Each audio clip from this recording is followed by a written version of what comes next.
Hello， 大家好，我是胡子哥，今天为大家分享一款超短发。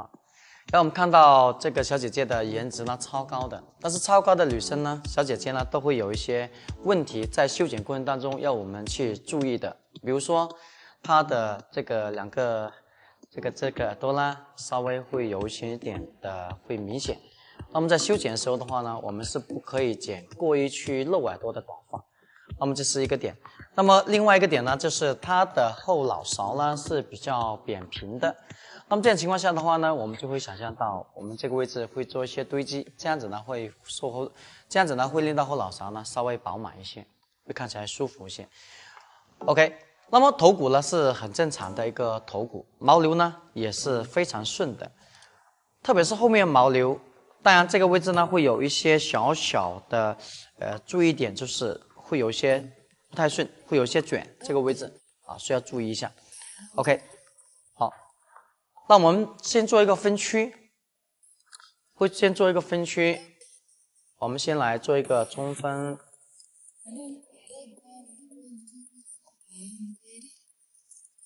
中分呢，我们找到放射点，放射点到耳上点呢，我们会做一个1/3的上下分区。上面的2/3我们做的是重量，因为它的后脑勺这个位置呢还是比较扁平的，我们需要更多的重量去做堆积。好，我们会看到放射点到耳上点1/3的位置，分到我们的退化点这个位置，这一个斜。那这样这块头发呢，剩下的就是一个三角的形体。好，我们先把它固定。好，接下来另外一侧，阴阳从放射点到耳上点，我们分出上2/3，下是1/3的位置，从退化点分过来。OK， 好，头发比较少，所以的话呢，我们要做一个很好的发量的分布才可以。好，我们看到这个分区，这里是1/3，这里是2/3。那后面呢，我们会考虑到它头型的扁平的程度，我们会根据它头型开始扁平的位置来做分区。我们看到这个位置，扁平的点从放射点到这个枕骨点，枕骨点以上1公分的位置就开始非常的扁平，所以我们这个分区，我们由两侧以这个枕骨点，做一个分区。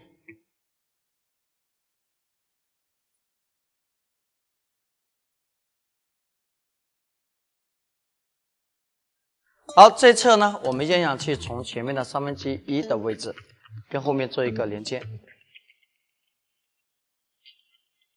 好，稍微低一下。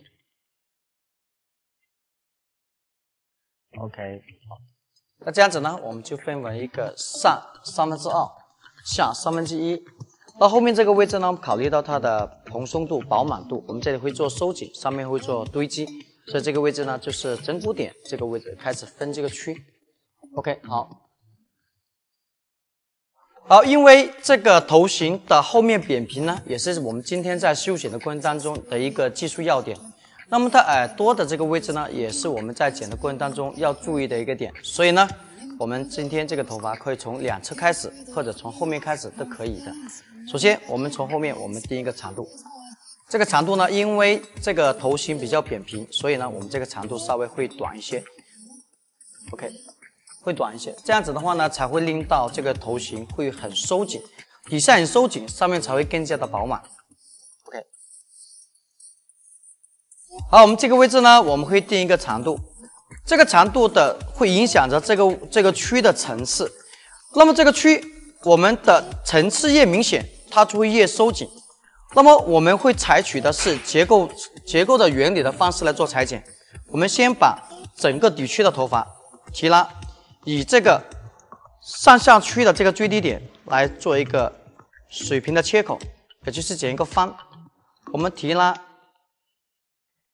耳上点以后的头发，向后剪一个方。继续。注意的是，我们要拉到这个点的高度，上下分区最低点，上下的这个分区最低点。好，我们剪完之后，我们得到一个结果，就是我们这个后面呢的层次会高，两侧的层次呢会更低一些。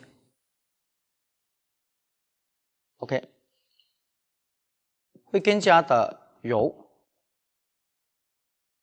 好。因为呢，它这个位置的毛流呢，会向两侧非常的强烈。如果我们在现在湿的时候去把这个底线把它剪得很干净呢，那么等一下吹干之后，可能会受到毛流的影响，它会往两侧去把它撅起来。就这地方的话呢，会显得会没有头发的。所以我们这个时候呢，我们先不去理会它，我们先来去把这个效果剪出来，在吹干之后再来把它剪底线。好，接下来我们两侧我们到边角，我们边角呢会剪一个比较高的层次。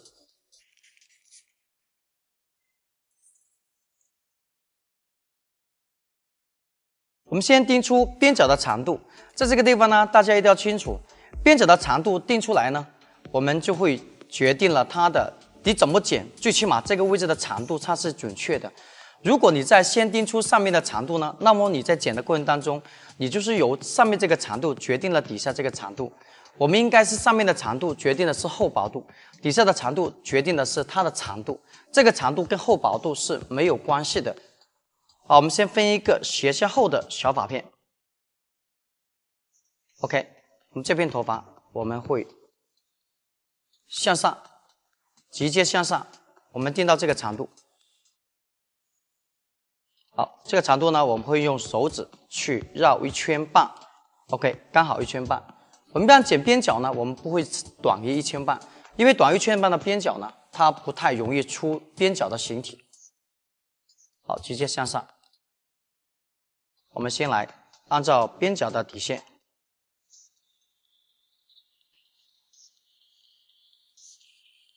OK， 这样呢，我们已经剪出一个明显的边角，但是这个边角呢还是会比较厚。我们向上。好，这是看得见的哈。OK， 那这样子呢，我们这边角长度是按照我们所定的长度，同时的话呢，边角的厚薄度是由刚才提起来这个动作去决定的，得出明显的边角。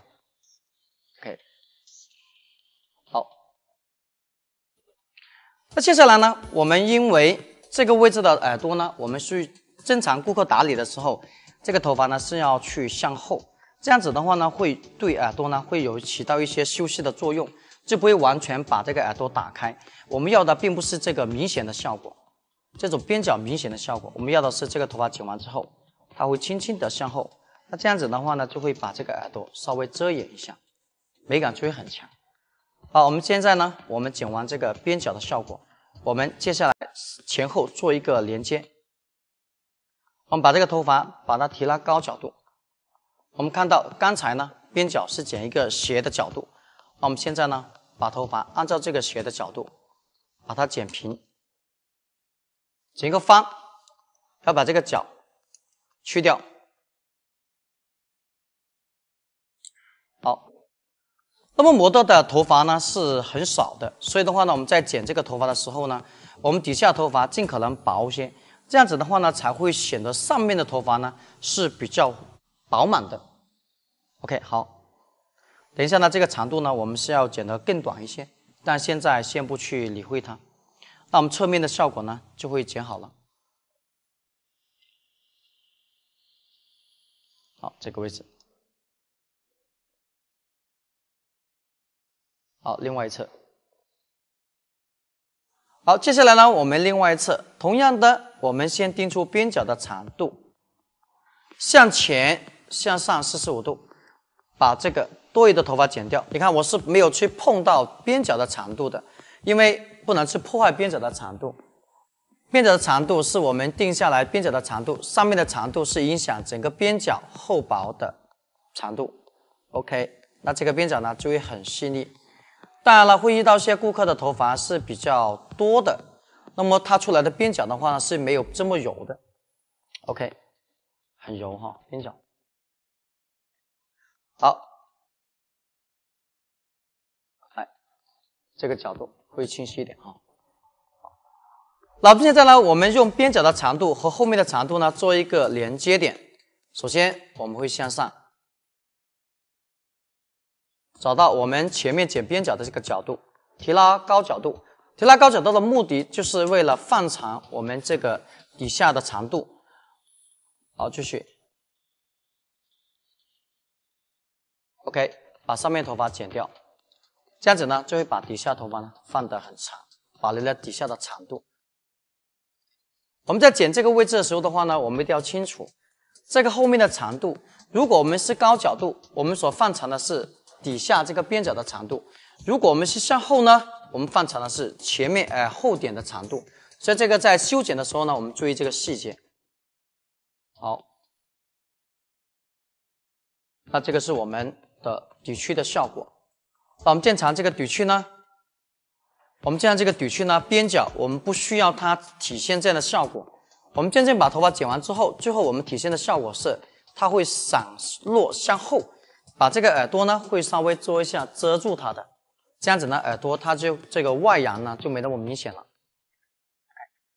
好，接下来呢我们会做修剪后部区它的头型比较扁平的这个位置。那我们都知道底下如果越收紧呢，后部区呢就越饱满，但它发量是非常少的。我们做一个堆积以后，我们还需要去在这个位置做层次，因为饱满有两种，一种是通过堆积的形式，也就是这个位置收紧，上面剪一个堆积，这样子的饱满度呢立体感特别强。那另外一种蓬松呢，就是我们通过层次的方式来令到它蓬松。正常情况下，我们剪顾客啊有一种效果就可以了，要么剪堆积，要么去剪层次让它蓬松。但今天我们在这个小姐姐的这个头型上，我们可能会使用到又剪堆积又剪层次的蓬松，两者结合可能才是最完美的。好，我们接下来开始。首先我们先把后部区把它分为左右两个区。我们把放射点的头发把它定一个长度的落差，因为我们很清楚这个长度的落差决定了这个头发它的重量的落差，它越长它这个重量就会往下，那么它如果是越层次越高，它就显示这个重量越轻。那么首先这个是我们头型开始扁平的位置，大概是枕骨点这个位置，那么我们定的长度就要比枕骨点稍微长2公分，这个是我们的参照长度。好，接下来呢我们会采取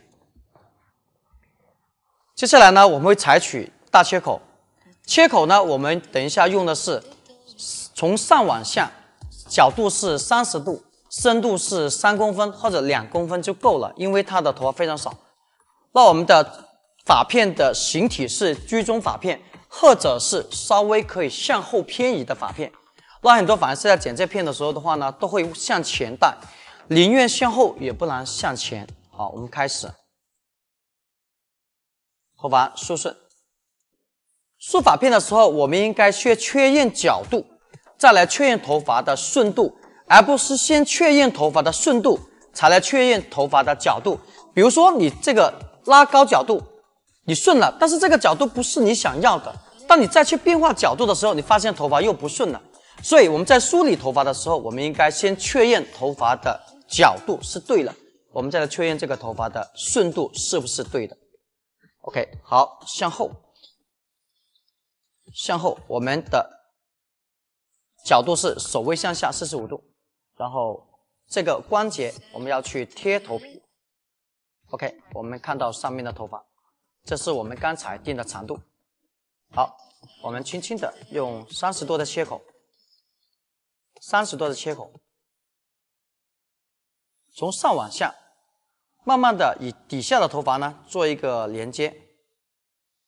OK， 做一个连接，那么左边这片呢我们就剪完了，那么可以得到一个很好的形体是，这个头发呢它会往内收，这里的重量呢会产生堆积的感觉。好，另外一侧好，接下来呢，我们这一片的头发呢已经剪完，我们用的是上下切口30度的角度，深度是2到3公分。为什么是2到3公分呢？上面头发偏长，我们进去3公分；底下头发稍微短一些，我们会降到慢慢的2公分。头发过于短的时候，我们的深度是越浅的。好，另外一侧我们同样的剪法，我们将这一半的头发全部先确认角度，再来确认顺度。OK， 好，我们提拉好我们想要的角度。OK， 我们会挑起底下的长度作为一个连接点，然后我们找到我们放射点定的长度。OK， 放射点定的长度，然后做一个上下的连接。开始，这一刀呢，我们是3公分的。慢慢的往底下的时候呢，我们是2公分的 ，OK。好，慢慢的跟底下的长度会做一个连接，另外一侧就剪完了。好，那接下来呢，我们剪完这一个后区这个结构之后，我们剪的是一个堆积。OK， 那这个时候的话呢，我们需要做件事情，就是因为发片比较宽，我们都是偏移到这个，这样哈，发片比较宽，那我们是偏移到居中发片来修剪的。那么这个位置，后面中间这个位置和两侧这个位置呢，它都会有个角，会偏长一些的。那么这个时候呢，我们需要做一下去角的处理，所以我们把所有的头发拉到后面的中间，把这个角轻轻的去抹一下，那这样子的头发呢就不会长一个角出来，它就是圆润的。好，两侧的头发我们会从中间分开，把它梳理掉两侧，把它梳起来。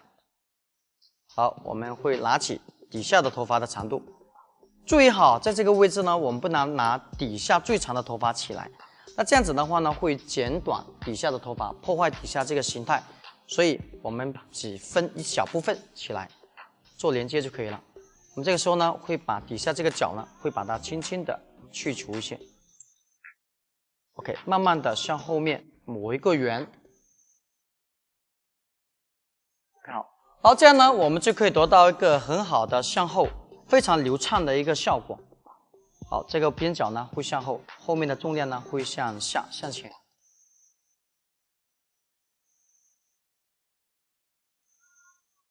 OK， 好，另外一侧，同样的在中间分开，我们取出一小片的发片，注意底下头发是不能碰到的，把体拉过来。好，向侧面把这个角呢轻轻的抹一下。然后走一个圆，向后走圆，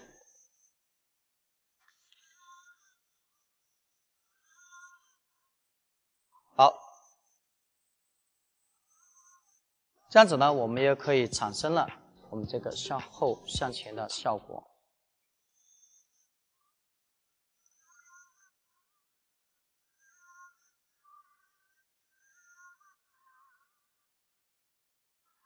好，接下来我们做前面刘海的裁剪。我们先给头发喷点水分。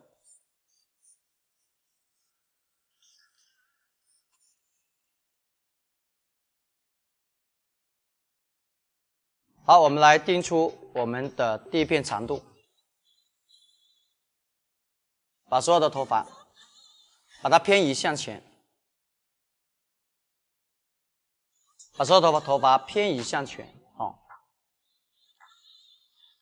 ，OK， 我们先定出长度。这个时候定长度的时候的话呢，我们不是从前面定长度，前面定的长度只是其中一个长度，我们更加要看的是旁边这个长度。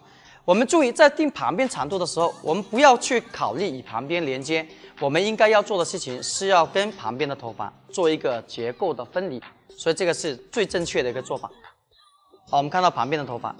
这个是旁边的长度，我们应该在下刀的时候呢，会比它稍微长2公分，把所有的头发多拉到前侧，因为它的发量比较少，所以的话呢，我的角度稍微是降低一些的。好 ，OK。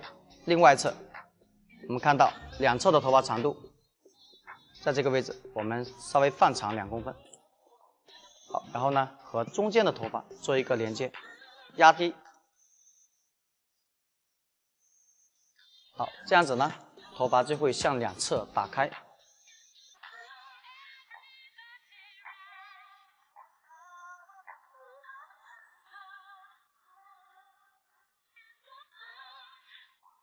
好，因为我们拉到前面剪的时候呢，它是前短后长的结构，所以呢，它很容易出现的是往两侧的推动力。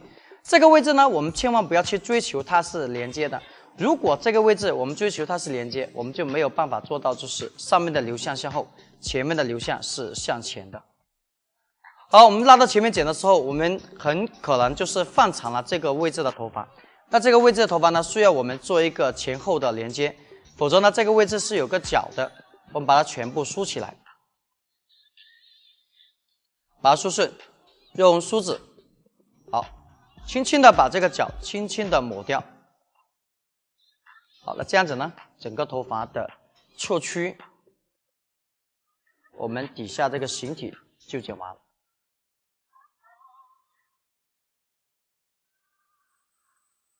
OK， 好，另外一侧的效果，同样的，我们拉到前面剪之后，我们同样的得到流向向后的效果。OK， 我们这个位置呢，我们需要做一个连接。连接的时候，我们千万要注意的是，不要去把底下的头发呢分起来，这样子呢会把底下破坏的。因为底下的头发呢拉的是比较高的角度，我们现在连接呢，我们只需要做一个水平的连接。OK， 把这个多出来的角，把它轻轻的抹一下就可以了。OK。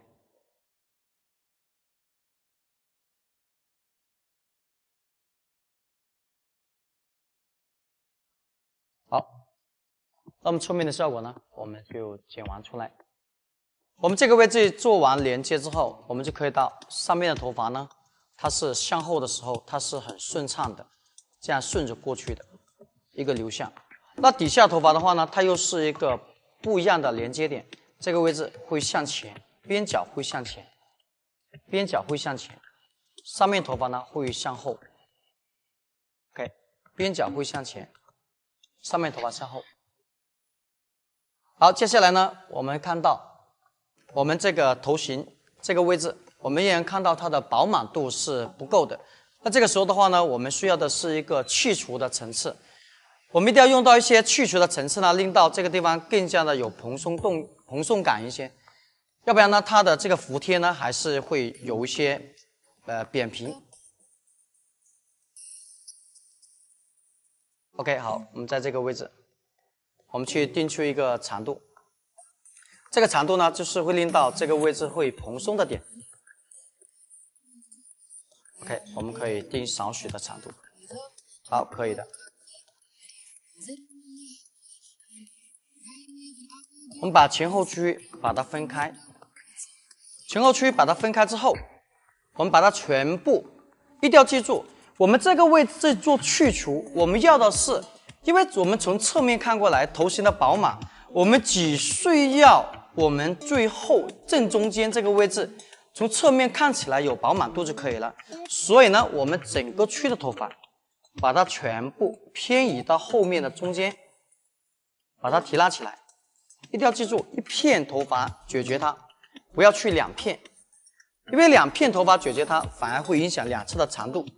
重量层次可能不太一样。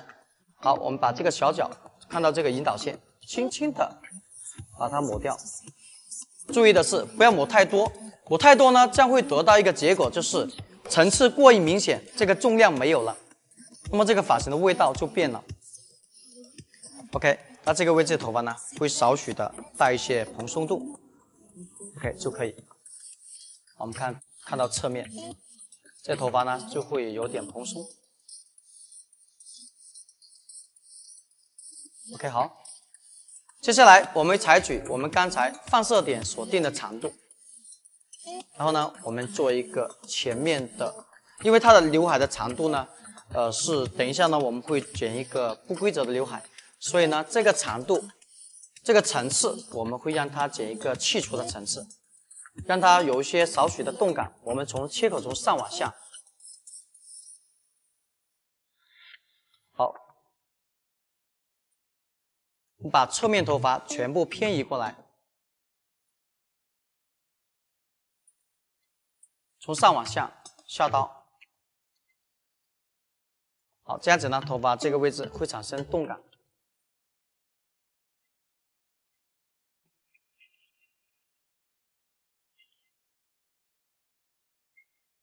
OK， 那另外一侧头发，我们把它偏移到后侧、前侧，把它偏移到中间。 同样的切口从上往下，这个切口的深度我们在2公分到1.5公分就可以了，不要太深。好，这样子整个全区的头发呢，它产生了一些层次，产生一些动感。那么这样子产生动感之后，我们再来去剪前面的刘海的时候，我们就会得到刘海的明显程度。如果这个头发前面它是堆的，那么这个刘海我们剪完它的结构之后。 剪完它的缺口，它是会比较散落的。OK， 接下来的话呢，我们整个结构剪完，结构剪完，我们最后一定要在调完亮、出美感之后，我们再去剪前面的刘海。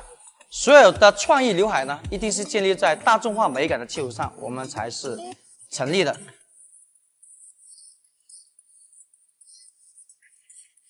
好，等一下呢，我们底线呢是需要把它剪得更短一些的。 那这个时候不剪的原因，是因为我们剪完之后呢，它的毛流这个位置是向前长的。如果我们现在在头发湿的时候剪的时候，它是不够准确的，很可能会导致我们剪短掉。OK， 我们先把头发吹干。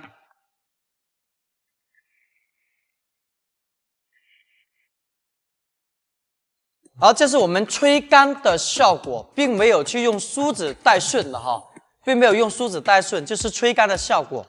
那么第一，我们不会出现平切口剪得会很堆积，也不会出现大切口剪了之后是缺一块缺一块的，绝对不出现这种情况的哈。OK， 接下来的话呢，我刚才有讲，它的后面的长度的话呢，我们要吹干再来修。我们看到它的后面的底线是这个底线是有点比较，它不会有楦位不抗拒，但是的话呢，这个位置长度的话呢，如果我们在湿的时候剪。 它出来的效果是不标准的，因为小姐姐的后面的流向头发很容易变成这种分开的效果，啊，非常容易分开。所以呢，我们现在取一个它正常自然的流向来剪一个底线。OK， 我们开始把后面的底线把它去剪得更短一些。好，我们先把底线梳顺，这个头发的长度。 然后慢慢的去向前推，我们向前推，好，向前推。因为你在不断剪短的过程当中，它的毛流是会有抗拒的，会变化，所以的话呢要注意。好，我们得出底线一个斜度。 OK， 取一个比较自然的效果，取一个比较自然的效果。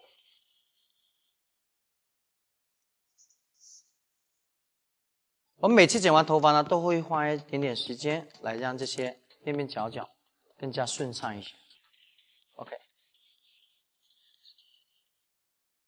好，然后呢，我们的边角我们处理一下它的形体。 我们梳下来，我们看到这个位置呢，会有少许的多出来的头发，我们轻轻的把它点一下。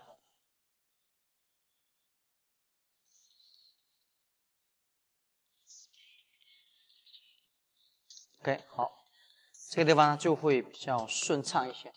那接下来呢，我们的前侧，我们做一个梳理，正常的梳下来。 这个位置的话呢，不要去刻意的向前画一个 C， 向前画一个 C 呢，我们很容易把这个边角它的长度剪掉。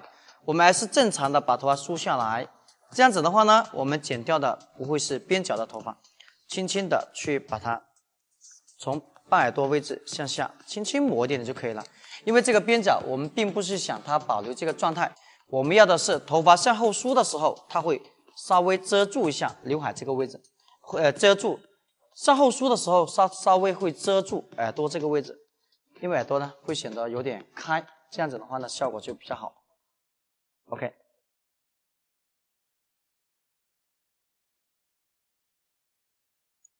好，接下来我们梳理后侧的头发。后侧的头发是很重要的，我们把它向后梳理，否则呢，我们看到后侧这个位置呢会有一些头发不太顺的。那其实我们向后梳理的时候，我们要过渡的就是这个位置的头发，一些不顺的头发被剪掉，那这样子呢会显得它很干净。我们换个角度，将头发向后。好，头发向后，我们去把耳朵用手轻轻的把这个耳朵扣住，在这里开始下刀，轻轻的下刀。剪这个位置的时候一定要注意，我们一定不可以剪到底下去，如果剪到底下去呢，会把这个角去掉，所以呢，我们只能剪到耳朵后面的一半，这个耳朵的一半我们就要停止。这样子的话呢，这个位置就会比较干净。刚才一些不干净的头发就已经被我们去剪掉了。OK， 我们可以看到，这个时候呢，这个位置的头发呢是比较干净的。OK， 比较干净的。然后我们这个头发的留下，梳过去的时候，刚好可以把这个耳朵的头发遮一下，把这个耳朵遮一下。OK， 就不会那么的打开耳朵。我们看一下正面的效果。好，这样就是看不见耳朵这个形体。如果边角它如果你平时的边角是这样子的，表现边角很明显呢，那么这样子呢，它出来的头发效果呢，就是这个耳朵会太明显了，所以我们向后梳理一下，啊，这样比较自然些。OK， 好，我们另外侧的头发，同样的，我们看到这个底线，我们开始，这个时候的话呢，剪刀呢，我们内斜往内摆放剪刀，轻轻的向前推。OK， 我们看到底下呢还是有少许的头发呢是不太顺的。好，低头。这些头发呢，我们可以轻轻的去掉一点点。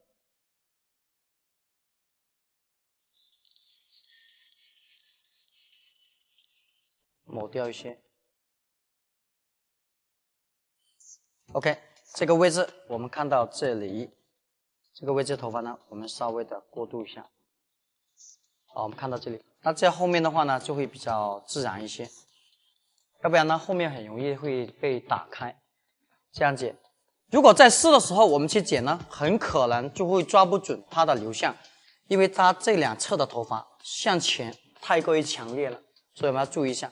我建议毛流不顺的，如果我们在想调整它的底下的底线的形状的时候，我建议大家呢吹干之后再来调整，因为湿的时候你也许剪的是一个长度，但是你干的时候你剪的是一个形状，也许你在湿的时候剪那个长度，你会影响到最后剪不出那个形状，不够自然。OK， 好，接下来呢，我们看到这个边角，好，边角我们去把它多出来的头发把它修一下。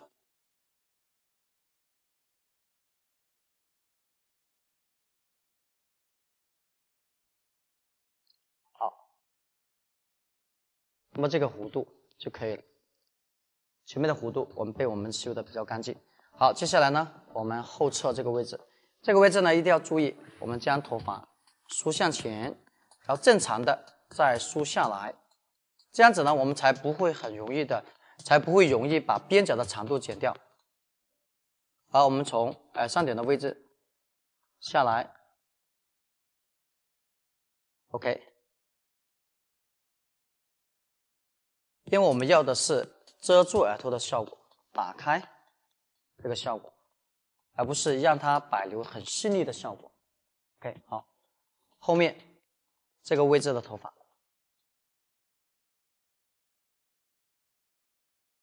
好，我们将头发梳顺，向后 ，OK， 向后梳，好，向后梳。我们依然可以看到这个位置呢，头发呢这里是很不顺的，所以这个动作的话呢，有帮助于我们把这个头发这个位置不顺的头发呢，把它剪掉。OK。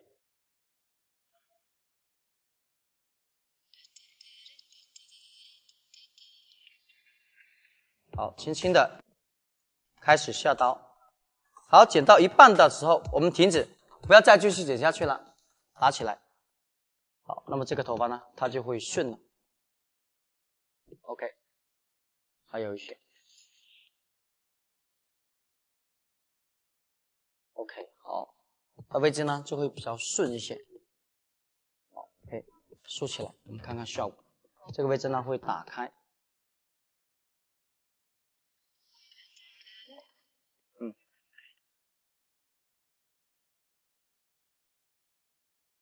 OK， 这样子呢，底线、边角我们就可以调整完了。好，接下来小姐姐的发量呢不是很多，所以的话呢，今天我们是不需要去调亮的。接下来我们要做一件事情，用胖胖剪把局部的位置把形体调一下，调完形体，我们再来剪我们前面的刘海的形状。好，我们开始，我们由左侧开始。OK， 这个位置的头发，我们轻轻的去划一下它的尾部，因为发量不是很多，所以的话呢，没有必要去调整它的量感，调整它的尾部就可以。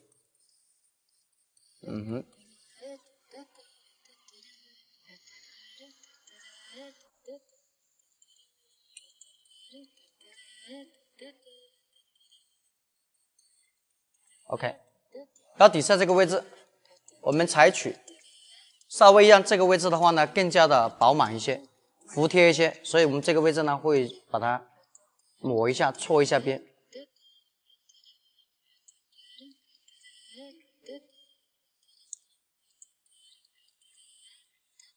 好，把底下的头发的柔顺度，它的毛流这里是不太顺的，把它过一下。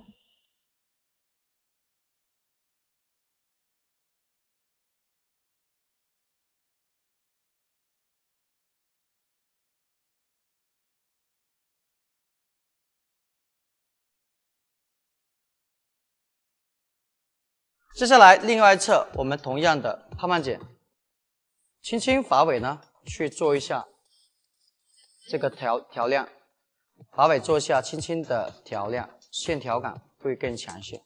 我们不需要去把它去掉太多的头发。因为后面这个位置呢，我们用的是切口来剪的，所以的话呢，它的头发的量已经去掉了，是没有必要再去把它剪一个去量的手法，后面是没有必要去量的。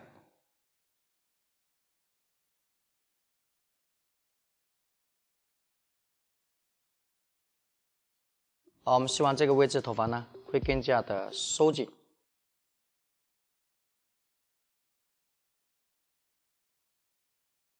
剪头发呢，不是每个发型我们都要去把它打得很薄的，像这样的头发，它已经是比较薄了，我们就没有必要再去做这个事情。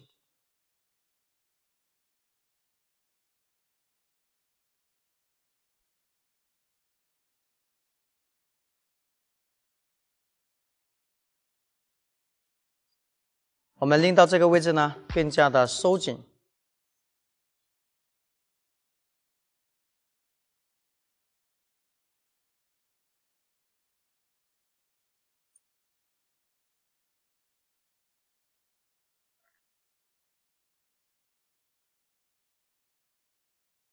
好，这个位置呢，毛流是不顺的，我们稍微去调整一下。这样的毛流呢，虽然有点不顺，但是已经是很顺了哈。对于我们大部分的顾客来讲呢，这样的毛流相当于是比较顺畅的一个毛流。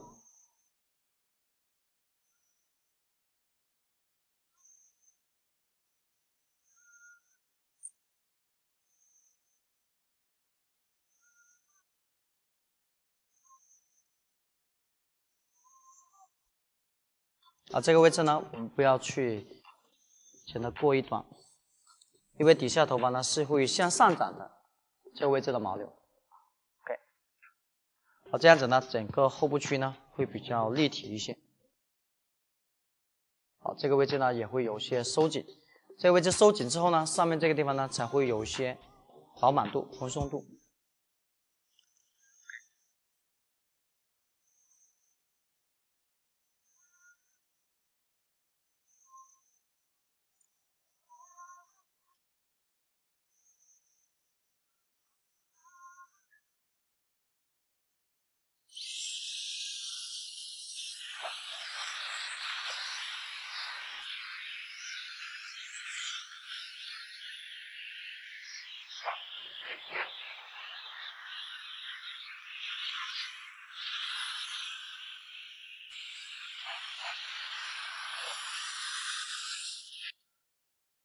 好，我们想这个位置呢会更加的服帖一些，所以的话呢，我们这个位置会搓得更加厉害一点。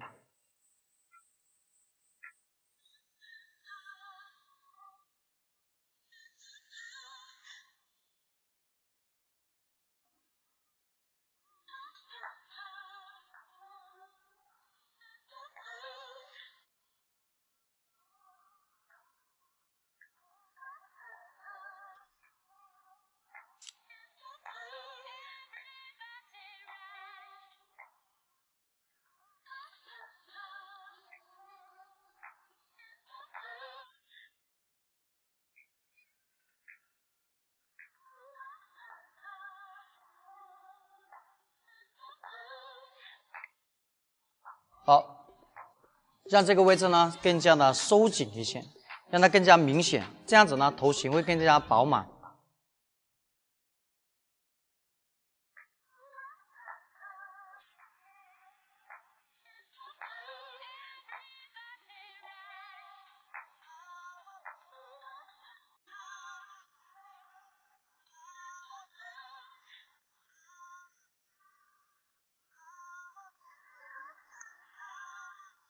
OK， 好。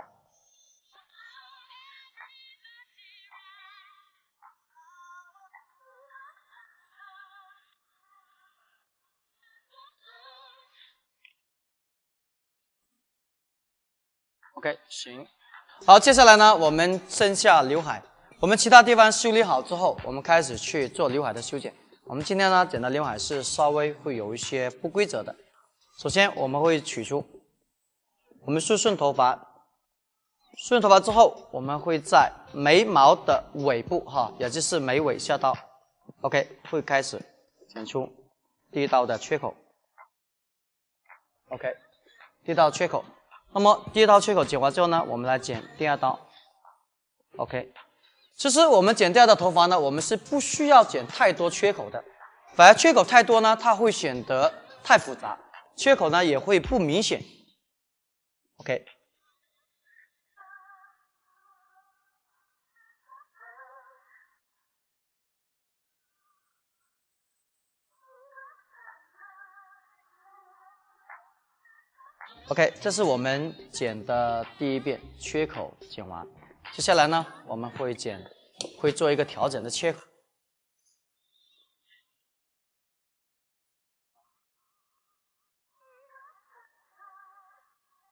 好，这个位置加一点点。好，另外一侧，好，我们看到这一侧剪完之后呢，另外一侧这里呢还没有去把它做一个反刀。OK， 我们看好这个位置。好，我们开始去挑的稍微宽点的头发。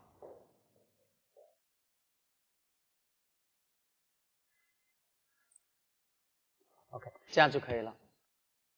好，其实我们真正剪成这样的感觉呢，顾客是不太喜欢太钝的感觉的。所以的话呢，平时剪完之后，真正的感觉体现出来的是稍微会有一些凌乱的，同时的话呢，能看到这个缺口它是出来的。OK， 看到这个缺口它是出来的。好。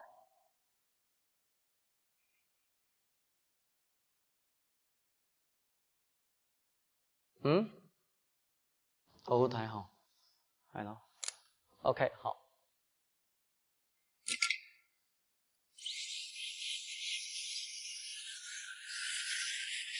我们要拨弄一下，拨弄一下头发，就是很多人会觉得，对你自己，对我来，我来，他们都说拨了会乱嘛，拨了就不在的，他们是这样认为的。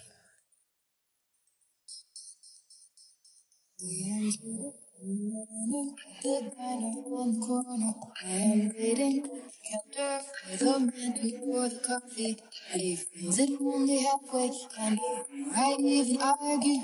He's looking out the window at somebody coming in.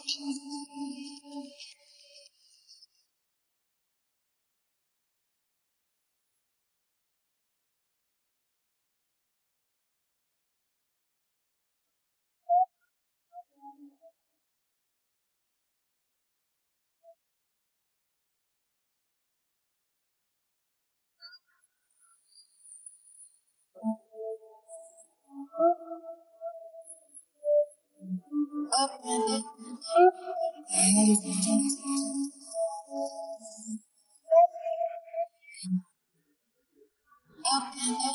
It's always nice to see you, says the man behind the counter.